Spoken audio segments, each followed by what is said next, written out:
come to this podcast to sit, to listen, to practice together. And I'm continually reminded when we have these opportunities to assemble as a community, how powerful it is to meet people who I've worked with, trained with, spent time learning from, and teaching, along with people who are just sort of coming into the stream. It's very invigorating, really, to see how we're able to sustain ourselves and keep our commitment to the work alive. So for me, it's a tremendous touch point of connection, and one which I don't have as often, but I think through Zoom and through these opportunities, it's a great reminder. So what I'd like to do today is maybe start by breaking one of the cardinal rules in MBCT, or mindfulness practice, which is usually we really try to prevent ourselves from telling people what's coming, what the conclusion is. We start with questions, we start with holding back. But what I'm going to do today is maybe provide you with a little bit of a foreshadowing of what I'd like to address, and then we'll step through that in ways that involve some stories, some practice, and some data. I've been finding in teaching mindfulness that very often it's easy to get hung up on certain ideas that then get in the way of the ability to have an encounter with a present moment that can be quite powerful. And some of these ideas are ones that I was very attached to at the beginning of my own work in this area. Things like, you need to practice for 40 minutes a day, otherwise don't bother. Because that's what I was told when I was getting going. So practice frequency was very important. There were also other dictums and other almost dogmatic ideas that were provided, and maybe at the beginning they were helpful to me because they allowed me to hang my hat on something that I could try and do or try to participate in. Eventually, though, they became barriers. And when I could let go of some of those ideas, I actually found that things unfolded in very different ways. So I'm thinking in some of the first mindfulness MBCT groups that I led, feeling very disappointed when patients at the end of the 8 sessions would say something akin to, well, this has been a very nice experience, but I don't really see myself continuing to practice for 30 minutes a day for 4 times a week. But I've really enjoyed this, and I would, in my heart, have this sort of sinking feeling like, well, you didn't get it, and you should keep practicing, or, and after a while, I just realized that, you really have to meet people where they are, and they got out of the program, whatever they got out of the program. But even with that, there was still the possibility of some transformation. So that's just an example of how I found that some of the concepts, I guess, that we are all exposed to at the beginning of our journey can be helpful and also hindering. And so that's why I titled this podcast, Is Insight Overrated? Because I think insight is one of these big funnels that draws people into the practice of mindfulness. And it also draws people into the practice of psychotherapy, and in ways in which the concept of insight is a large attractor to all of us. It also brings with it an expectation and a certain type of way in which things are going to unfold if you, quote, end up getting it. If you get it in the practice of mindfulness, then you'll achieve liberation or enlightenment. If you get it in psychotherapy, you'll have a moment of breakthrough. And people end up searching for these things. Teachers end up buying into these states of mind. And yet, in some ways, I think what we're asked to do when we practice or when we teach is to release ourselves from some of those stereotypes or some of those notions, even from some of those attachments, and try to teach to a different place. And so that's the thing that I'm going to try and talk about at the end. But in order to get there, I think we need to start with maybe some definitions and some illustrations of how insight is represented both in the psychotherapy literature and in contemplative traditions. So if we look at just a general definition of insight, if we go to a dictionary, what we'll find is that insight is usually defined as the ability to see and understand clearly the inner nature of things, especially by intuition. And so it's not a rational process, but it's something which pops up in the mind and is very compelling. And sometimes this is confused with an aha moment. And the idea that an aha moment isn't exactly the same as insight, I think, has been put forward by a number of people. And you can think of an aha moment maybe as something where you realize that you've made a choice to go to art school after working at a number of jobs that you hated. And you just had that aha moment, and the decision is, I'm going to do this. So that's less of an insight, more of a way of coming to a conclusion that maybe hadn't been in the forefront of your mind, but it just finally appeared, and you could tie some conviction to it. And the next thing you know, you're going ahead and making a big change. Now, in psychotherapy, insight is very much part of what is represented as providing value in this whole endeavor.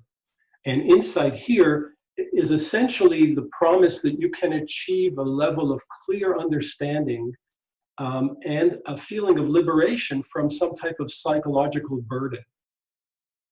And so this burden is clarified, and you can see it as no longer having that hold on you. And sometimes these burdens might be represented as thoughts about I'm inferior to other people, or I'm damaged, or I'm not quite as good, or other people won't take the time to get to know me.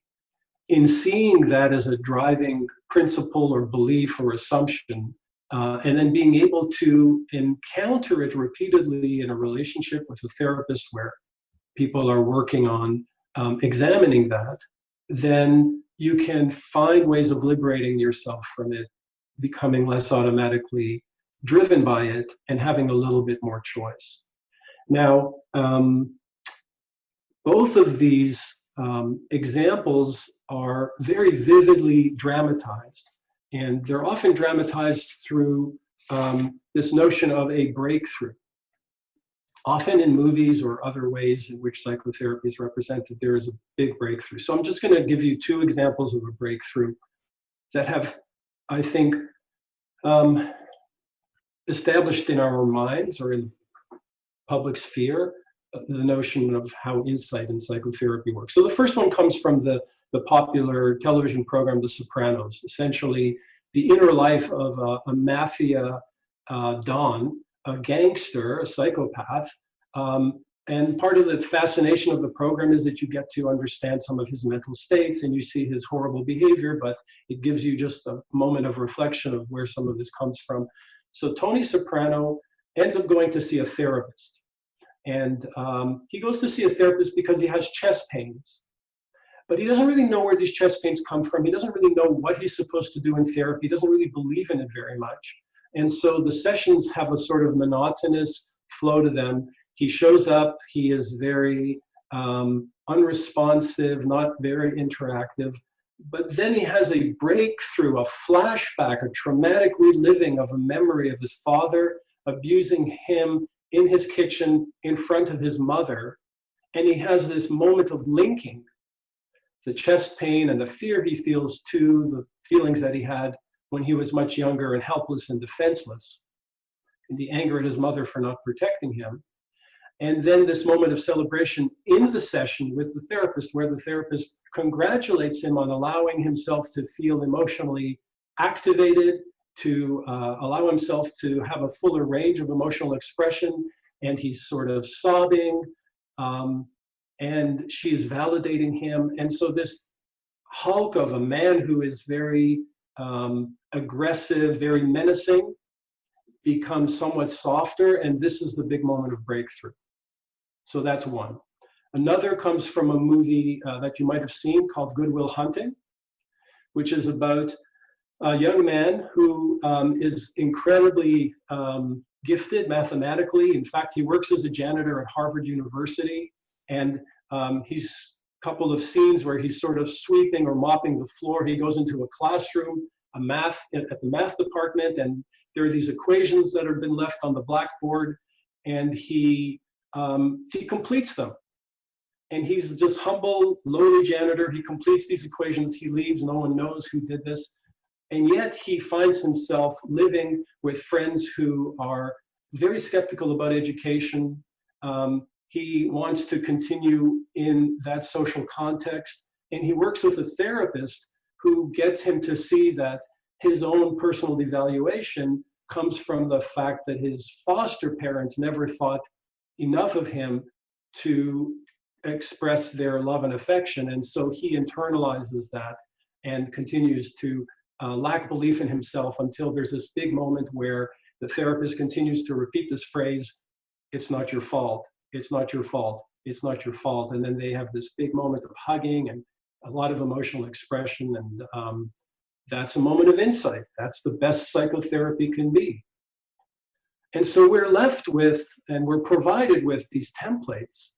And often they can lead to us searching for moments like this, for moments of this breakthrough, this emotional outburst, and then this settling of information in a way. Very dramatic, very discontinuous from a lot of our experience. Now, how are moments of insight represented in contemplative traditions? I'm going to read a couple of excerpts from this really great book with probably one of the best titles I've ever come across, After the Ecstasy, The Laundry. It's written by Jack Kornfield. So here's one example of a person who speaks about a moment of insight, a moment of achieving an awakening. I had passionately devoted myself to meditation for several years. One evening, the teacher called us together for chanting, prayer, and a lecture. I was seated in the front row, completely attentive. In the middle of the talk, I heard the teacher say, "Your face is like a mask." That was like lightning in a clear blue sky. It cracked my world. In a moment, everything I thought I knew dropped away. I had done 100 acid trips before coming to Asia, but they all paled compared to this. This was a whole new dimension, outside all of the senses. It completely transcended my senses and identity, and that thought that I thought I knew who I was. It was beyond pleasure and pain and ecstasy and joy. I wept for the beauty of it for a long time. That was 26 years ago. In all of these years, it's that unborn reality that matters beyond everything. It's a torch that illuminates everything. That's all there is. And somehow it's present in this moment too. So I don't think we're going to make acid trips part of the MBCT training curriculum, but if anyone feels strongly about it, you can contact me back channel. Here's another one. Here's another one. One day during the fall intensive training period, I was eating. I had been sitting, struggling for a number of days. I was trying so hard, determined to crash through every barrier and figure it all out. Who I am. What is this practice that I'm doing? I lifted my head and suddenly I understood completely, profoundly. Everything is all right just as it is. The whole world is completely whole. I didn't need to do anything. I didn't need to try so hard. It sounds so pedestrian when I say it now in words, but it was enormous. An astonishing revelation which instantly undercut all my questions and released me from the hundreds of ways I had always tried to change or fix myself in the world. There was an amazing physical dimension to it as well. My whole body dropped away. The shell or container of myself vanished. The bottom of the world dropped out. I had no shape separate from the world. My whole way of being released and changed over the months that followed. So much that people began asking me what had happened.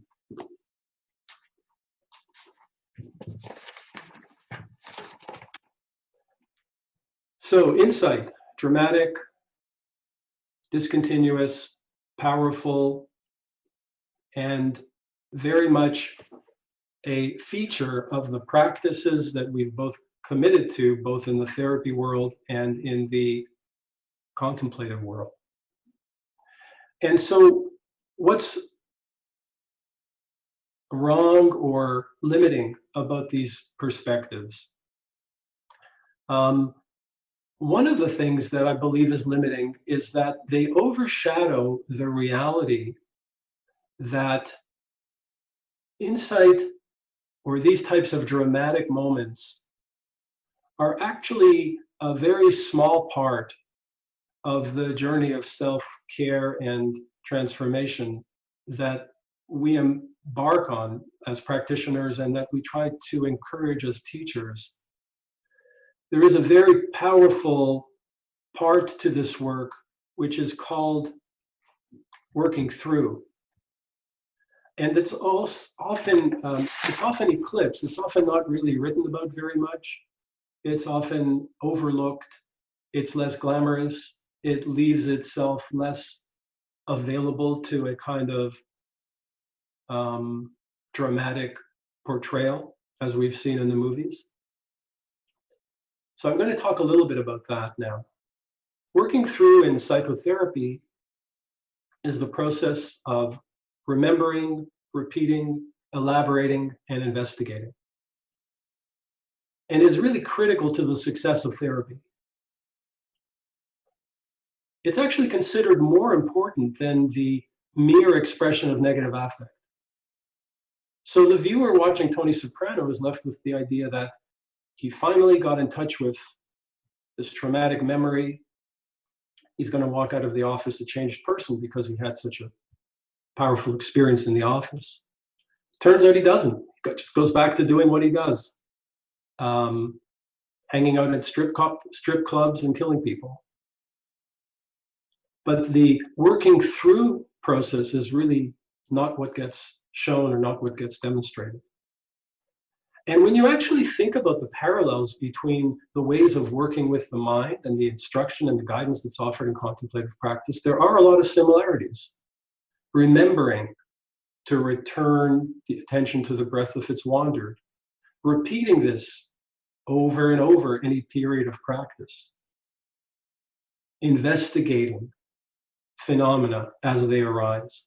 These are the same things that happen in therapy. And what is really interesting is that research seems to bear this out.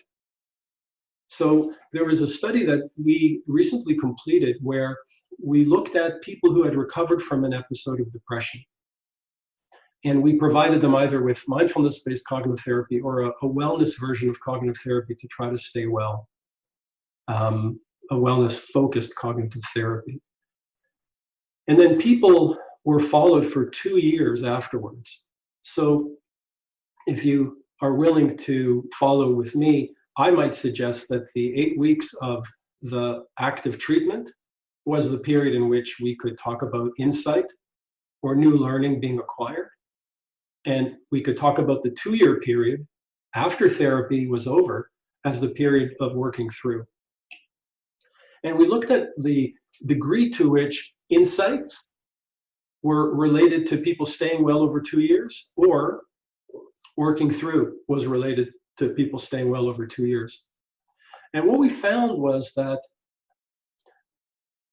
whatever insights people acquired in the period of therapy, the 8 weeks when they were practicing mindfulness or filling out thought records or engaging in scheduling activities or practicing noticing, nourishing, and depleting events, whatever learning occurred there, if people didn't continue to use the skills that they learned in therapy over the 2 years, they had a much lower rate of survival, in other words, preventing depression from coming back, than the folks who learned the skills, in other words, gained the insights, and then continued to use it in the period of working through over the 2-year period. So the working through really contributed much more to them staying well than to the actual insights that they may have acquired in therapy and felt that they may have been sufficient.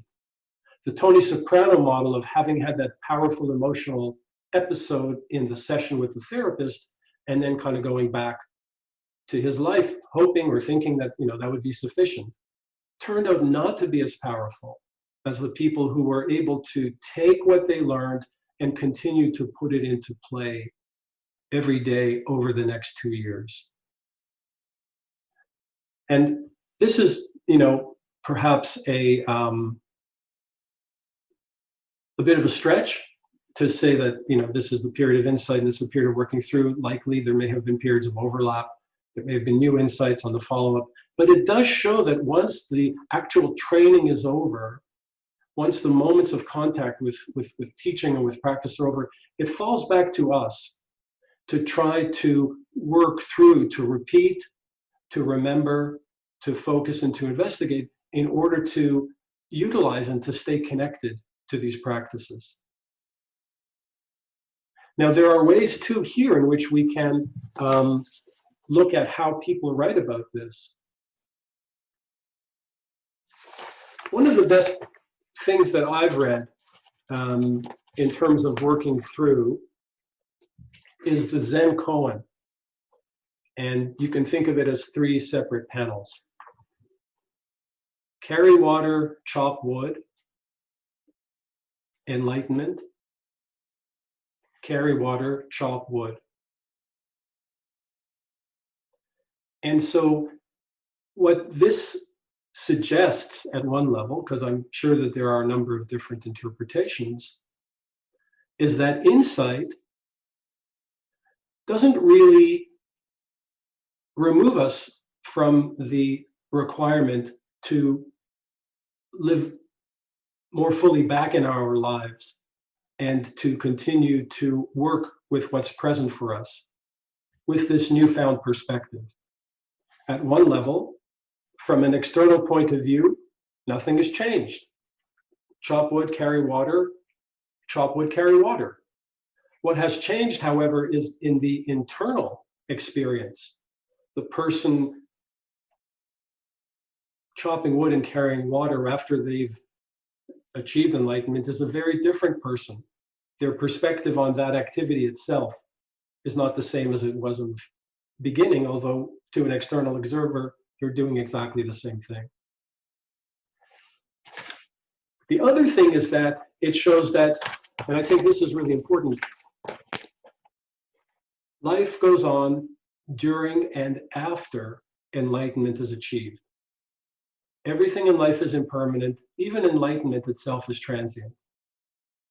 So if and when you are fortunate enough to achieve enlightenment, it's not like you can say to yourself, phew, thank goodness, I'm finally enlightened. That was a long journey, but I'm glad I've made it all the way to the end. The key to everything here from this perspective is that chopping wood and carrying water, if one does it mindfully, is really all the same. And if you're able to view everything as chopping wood and carrying water, then you realize that you can constantly maintain mindful awareness. And in that way, inhabit your life more fully. A couple of excerpts of people actually doing this come from the same book. So here's someone, this is a Vipassana teacher who's writing.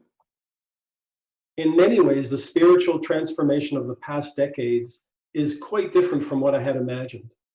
I'm still the same quirky person with much the same style and the same ways of being. So that on the outside, I'm not that amazingly transformed or enlightened or different from who I'd hoped to become. But there's a big transformation inside. Years of working with my feelings and family patterns and temper have softened the way I hold them all. In the struggle to know and deeply accept my life, it has been transformative. And my love has grown larger. If my life was like a crowded garage where I kept bumping into the furniture and judging myself, now it's more like I've moved into an airplane hangar with the doors left wide open. I've got the same old stuff in there, yet it doesn't limit me like before. I'm the same person, yet now I'm free to move around and maybe even to fly a little bit. So the awareness and the insight is there, but the encounter with the same elements of life have not disappeared. And this is, I think, an important perspective, because this is really the nature of working through. It's continuing to chop wood, it's continuing to carry water, but bringing this new perspective to it. Here's another one. This is from a Catholic nun who's writing. Hang on a sec.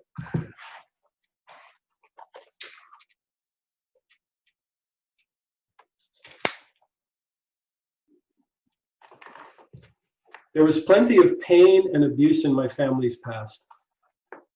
One of my biggest challenges in my spiritual life came around shame. I grew up in an alcoholic family from at least my grandfather on down, and the sense we had of ourselves was shame-based. When it arises strongly enough, none of my practices and prayers work. I just don't feel good about anything. I'll be praying and a voice comes, "You are a disgrace compared to what you should be. You are not using your gifts. You are not enough. Never enough." I used to be so caught and feel so terrible about all of this. But with good therapy and a great deal of inner work, I've come to understand it. Now I see it as a family cycle of shame that just arises. I know it for what it is. I can even say to myself, oh, it's just another cycle of shame. I can even laugh at it now. That insight and this continuous work has meant more to healing my heart than years of struggling to be holy.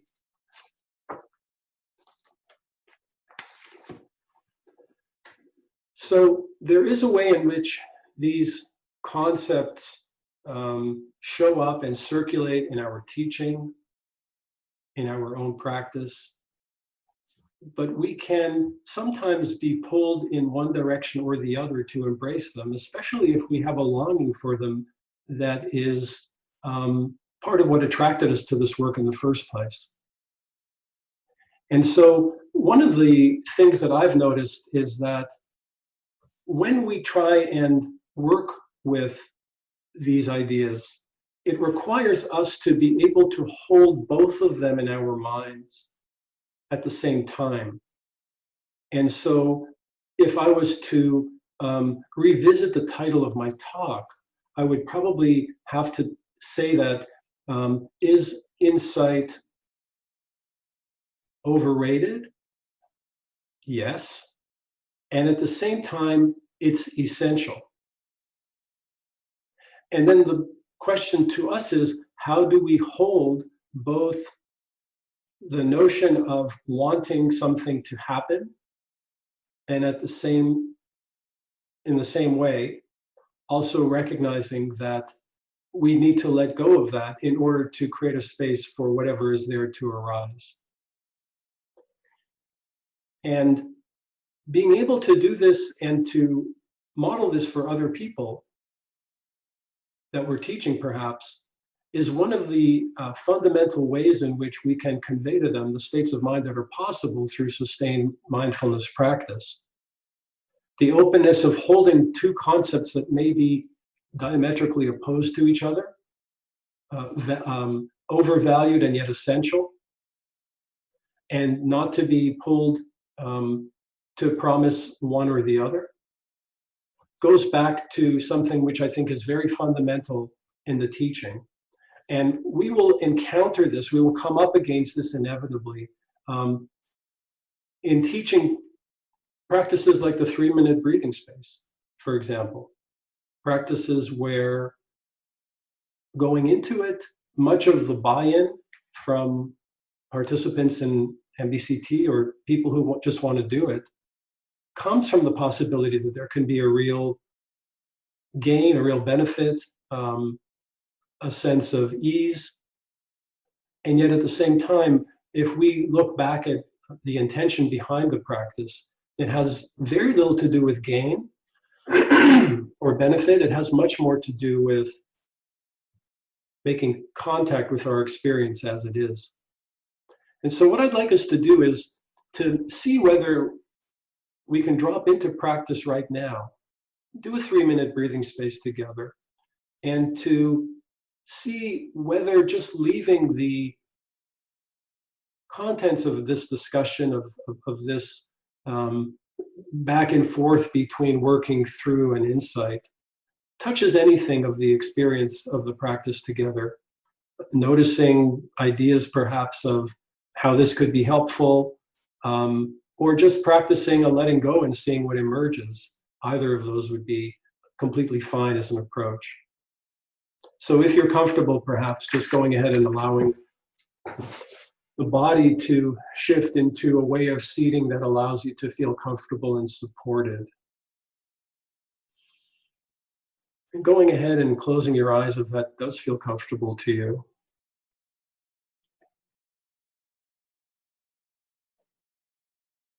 Beginning by simply connecting with sitting itself and perhaps touching into some of the sensations of sitting that are already here. The pressure in the soles of the feet, the chair supporting the weight of the body, the spine rising from the pelvis with the neck and head balanced. Just sitting.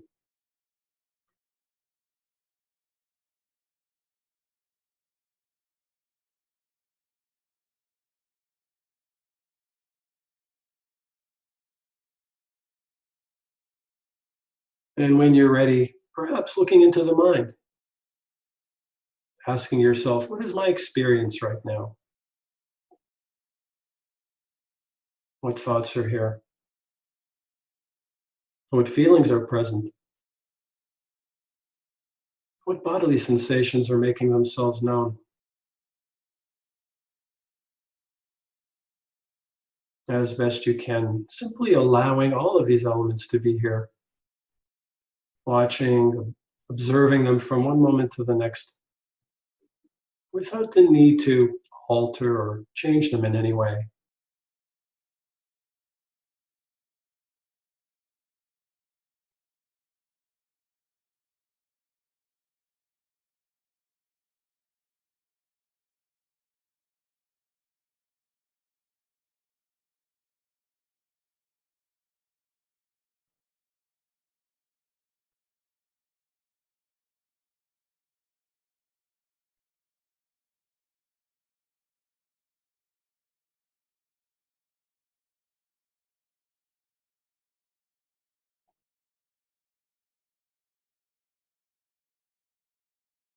And now seeing if you can let go of the contents of mind and shifting your attention to a single pointed focus on the breath of the belly.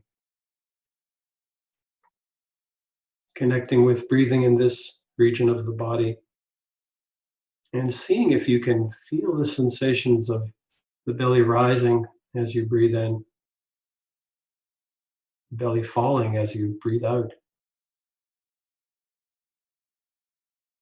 And just giving the mind one thing to do, feeling the rhythm of the rising on the in-breath and the falling on the out-breath, moment by moment as best you can.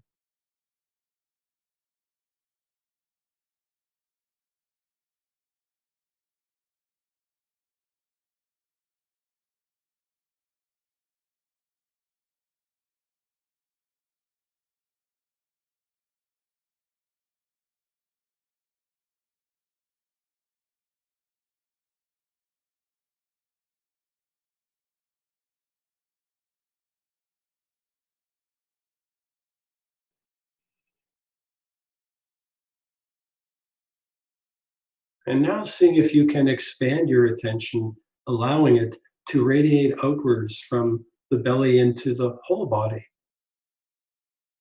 And feeling the whole body sitting and feeling the whole body breathing. From the crown of the head to the soles of your feet. One whole breath, one whole body.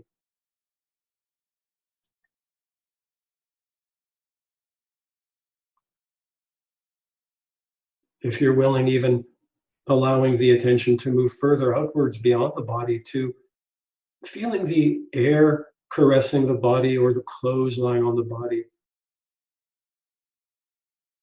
Or even into the space of the room you find yourself in. Holding all of this as best you can in a a wider, more open awareness.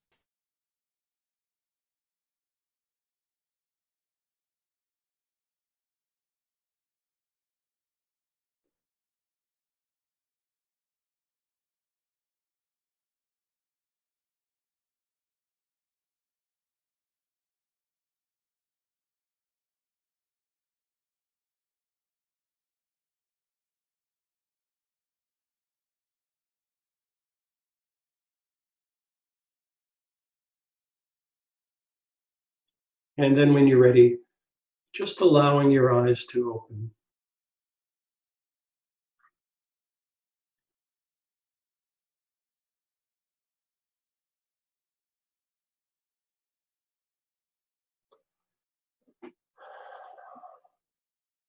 So I realize I've been speaking nonstop.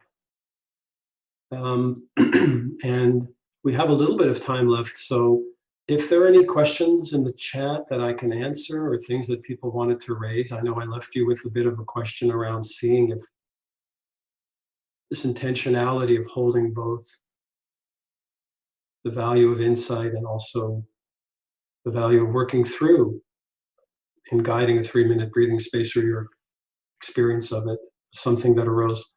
Feel free to bring it up. I think we have a little bit of time to dive into some of the chat if there are some questions that want to come through.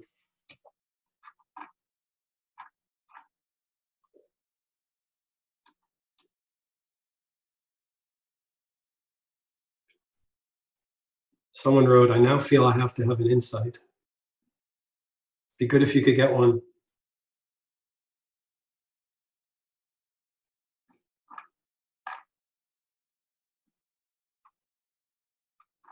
I'm not serious about LSD offline.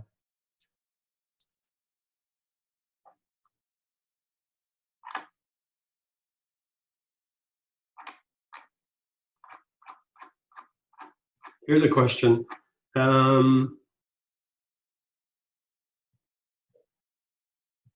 Is it fair to say that insight shouldn't be the goal of practice?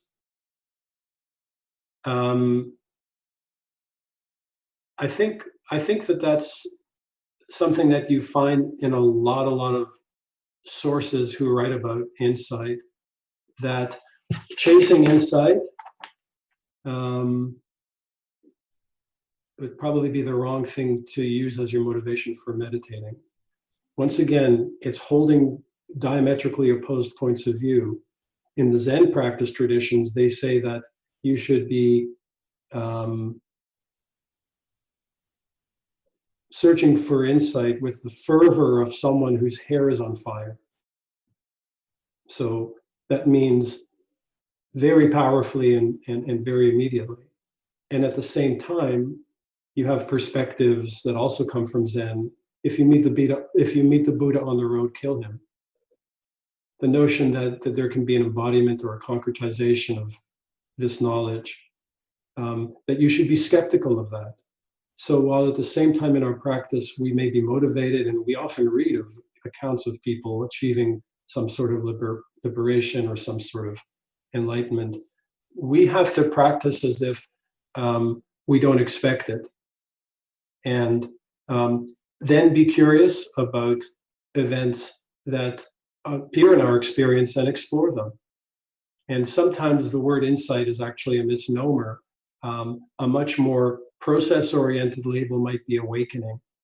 People can experience moments of awakening. It's much more of a continuous process rather than insight, which is more of a dichotomous. You either have it or you don't.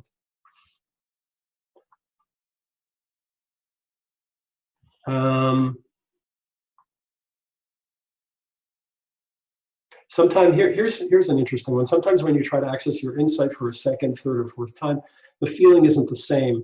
You don't get the same feeling of gratification, or it doesn't feel as helpful or reassuring as the first time. What are your thoughts on this? Any way to keep the insight feeling powerful and helpful for longer? I don't know how many people have had this experience. I've certainly had that experience, and some of it comes from coming home from a retreat.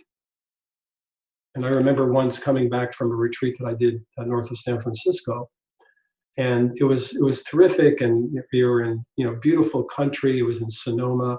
The retreat itself went well, And there I found myself in the San Francisco airport. And I remember just looking up and seeing 8 video television screens with CNN blaring some ridiculous, irrelevant news that I really wasn't interested in.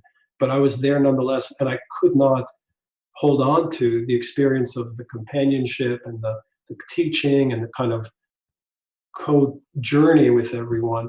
And I think I realized at that point that I wasn't at the retreat, I was at the San Francisco airport, and so I needed to learn how to accommodate to that.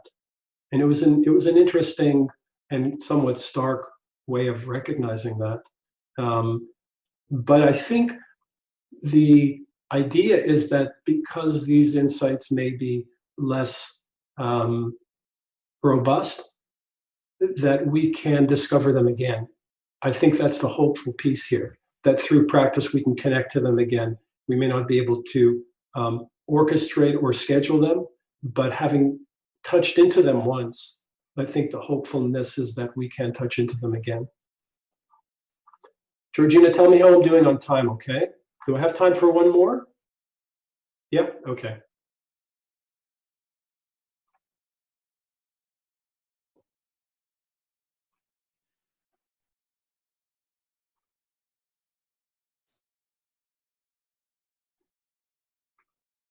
Okay, so here's one from Marcello, who I think is in Brazil.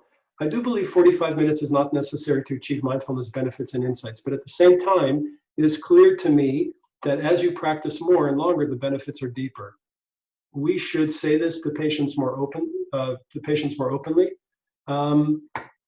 think this is a great question. I mean, it's a question that I myself have found. I've changed my answer to that. I think my initial answers to this question were, there's really no alternative to practicing for long periods of time. And now I don't believe that as much. I mean, if you can do that, that's great. But I think as a general ask of people in our programs or people that are interested in practicing, I'm not as doctrinaire about it. But what I've come to understand instead is that the regularity of practice is actually what counts. Being able to do something on a daily basis or a quasi-daily basis, even if it's brief, even if it is falling short of the 45 minutes, I think embeds it in someone's life in a way that makes it more integral to the overall intention of maintaining wakefulness, of maintaining contact with something that is about the mind. And the qualifier is that it's always easier to do that if you've had a training base of times when you have sat for longer, if you have either gone on a retreat or you have sat at home. But it's delicate, especially when we're introducing this to people for the first time. Okay, I think I'm going to end here because I know Georgina has some things that she'd like to say. So thank you. I'm really pleased to have had a chance to talk about, or I would maybe say speculate about some of these ideas.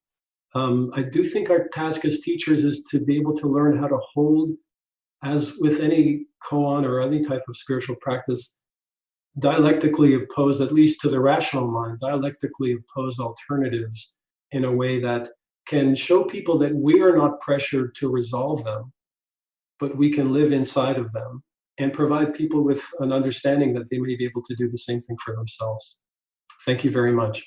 Georgina? Thank you. Wow.